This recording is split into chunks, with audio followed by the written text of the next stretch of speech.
आता राजमाता जिजाऊ यांची 427वी जयंती आहे। ज्या मातेनं या स्वराज्याला छत्रपती दिले, स्वराज्याचे पहिले छत्रपती म्हणून छत्रपती शिवाजी महाराज या महाराष्ट्रावर नव्हे तर देशावर स्वराज्याची मुहूर्तमेढ रोवू शकले। त्या राष्ट्रमाता राजमाता जिजाऊंचा जन्म म्हाळसाबाई आणि लखोजी राजे जाधव यांच्या पोटी सिंदखेड राजा या ठिकाणी आजच 12 जानेवारी रोजी झाला। राष्ट्रमाता राजमाता जिजाऊंचा ज्यावेळेस विवाह स्वराज्य संकल्पक शहाजी महाराज यांच्या सोबत झाला, त्याच्यानंतर खरं तर स्वराज्याचे जे स्वप्न निजामांच्या मोगलांच्या काळामध्ये भोसले घराणं त्यांच्या पदरी त्या ठिकाणी काम करत होतं। शहाजी महाराजांच्या मनात नेहमी स्वराज्याची त्या ठिकाणी आस होती, परंतु ती निर्माण कशी करायची।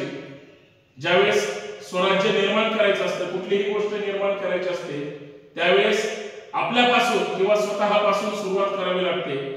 ते स्वप्न त्यांनी त्यांच्या मुलाकडून अपेक्षित केलं, परंतु पहिले छत्रपती शिवाजी महाराज असतील, संभाजी महाराज असतील, दुर्दैवाने छत्रपती शिवाजी महाराजांची पहिली मुलं ती राहिली नाही। परंतु ज्यावेळेस छत्रपती शिवाजी महाराजांचा जन्म 19 फेब्रुवारी 1630 रोजी आपल्या पुणे जिल्ह्यामध्ये शिवनेरी किल्ल्यावर झाला। ज्या जिजाऊ विदर्भाच्या होत्या, ज्या शहाजी महाराज मराठवाड्याच्या त्या भागामध्ये त्या ठिकाणी राहत होते किंवा त्यांची समाधी आज सुद्धा त्याच ठिकाणी आहे, त्या ज्यावेळेस स्वराज्य निर्मितीसाठी त्यांना ज्यावेळेस फिरावं लागलं, त्यावेळेस पुण्यामध्ये हेच पुणे ज्यावेळेस शिवरायांचा जन्म झाल्यानंतर बेचिराग झालेलं होतं, मुरार जगदेवांनी हे पुणे बेचिराग केलं होतं, त्याच पुण्यामध्ये बाळशोभाला घेऊन सोन्याचा नांगर चालून हे पुणे वसवलं। छत्रपती शिवाजी महाराजांना घडवण्यामध्ये एका आदर्श मातेचा हात आहे, ते म्हणजे राष्ट्रमाता राजमाता जिजाऊ। नुसती आई असून उपयोग नाही, तर तिच्या कर्तृत्वातून ती मुलं सुद्धा तशी घडली पाहिजे। नेहमी म्हटलं जातं की प्रत्येकाच्या घरात शिवाजी जन्माला आला पाहिजे। मला असं वाटतं की प्रत्येकाच्या घरात शिवाजी जन्मेल की नाही जन्मेल माहित नाही, परंतु प्रत्येक घरात ज्या दिवशी जिजाऊ जन्माला येईल, ती जिजाऊ ज्यावेळेस शिवाजी महाराजांना जन्म घालेल किंवा शिवाजीला जन्म घालेल, त्यावेळेस त्या आईकडून तसं बाळकडून त्या बाळ शिवाजीला पाजलं जाईल। परंतु आज आधुनिक युगामध्ये आजच्या महिला आमच्या कशामध्ये आहेत, जिजाऊंचं काय त्या ठिकाणी काम होतं। जिजाऊंनी नुसतं स्वराज्याचं स्वप्न प्रत्यक्षात आणलं नाही, स्वराज्य संकल्पक शहाजी महाराजांनी आपल्या पत्नीवर विश्वास ठेवून पत्नीला आणि मुलाला ज्यावेळेस पुण्यामध्ये पाठवलं होतं, विश्वासाने पाठवलं होतं की जे बाळकडू इथल्या स्वराज्याच्या मातीत दिलं जाईल किंवा द्यावं, तेच मावळे या ठिकाणी स्वराज्य घडवतील। याच 12 मावळातील बोरवेल्ला मुळशी पट्ट्यातील मुठभर मावळे सोबत घेऊन छत्रपती शिवाजी महाराजांनी स्वराज्याची मुहूर्तमेढ इथंच रोवली। आज आपल्यासारख्या पुणे जिल्ह्याला किंवा महाराष्ट्राला जो स्वराज्याचा एक खूप सुंदर वारसा आहे, देशामध्ये आणि जगामध्ये असा वारसा कुणीही उभा केलेला नाही, त्याचं संपूर्ण श्रेय राष्ट्रमाता राजमाता जिजाऊंना जातं।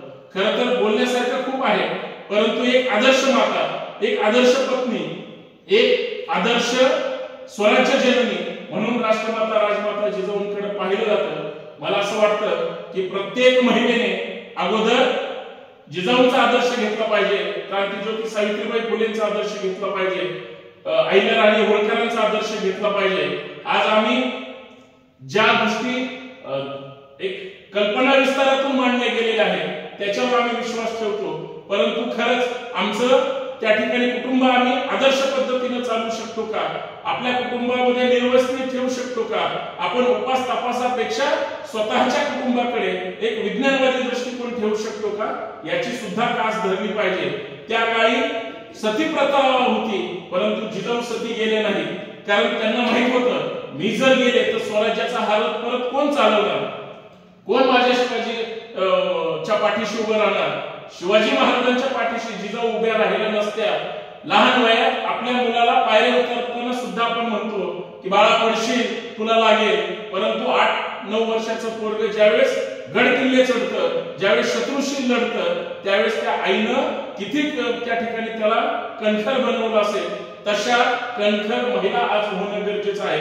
आज राष्ट्रमाता राजमाता जिजाऊंच्या जयंतीच्या निमित्तानं आपल्या सर्वांच्या उपस्थितीमध्ये एवढीच अपेक्षा करतो की जगात काय होईल माहित नाही, महाराष्ट्रात काय होईल माहित नाही, देशात काय होईल माहित नाही, परंतु आपल्या परिवारामध्ये आपल्या जवळच्या माणसांमध्ये आपण चांगली पिढी, आपली विज्ञानवादी पिढी, आपली प्रयत्नवादी पिढी आपण घडवूया आणि आपल्या महापुरुषांचा जो इतिहास खरा आपल्या पूर्वजांनी रक्तमासाचं संघर्ष करून रक्त सांडून इतिहास घडवलाय, मग तो कुठल्याही क्षेत्रामध्ये असेल, त्या काळी ढाल तलवारीची लढाई होती, आज ती होणार नाही, परंतु आज ज्ञानाची लढाई झाली पाहिजे. आज त्या काळी वेगवेगळ्या गड किल्ले होते, आज मात्र 5 सत्ता आपल्या मुलांनी किंवा आपण ताब्यात घेतल्या पाहिजे. धर्मसत्ता असेल, प्रचार प्रसार माध्यम सत्ता असेल, अर्थसत्ता असेल, राजसत्ता असेल, नाहीच काही जमलं तर आपली मुलं ही प्रशासनात गेली पाहिजे, सगळ्या क्षेत्रामध्ये टॉपला गेली पाहिजे आणि प्रशासकीय सत्ता सुद्धा हातात घेतली पाहिजे. हाच संकल्प आज जिजाऊ जयंतीच्या निमित्तानं करूया आणि जिजाऊंना अभिवादन करूया. धन्यवाद. जय जिजाऊ, जय शिवराय. राष्ट्रमाता जय शिवराय. राष्ट्रमाता राजमाता जिजाऊ साहेबांचा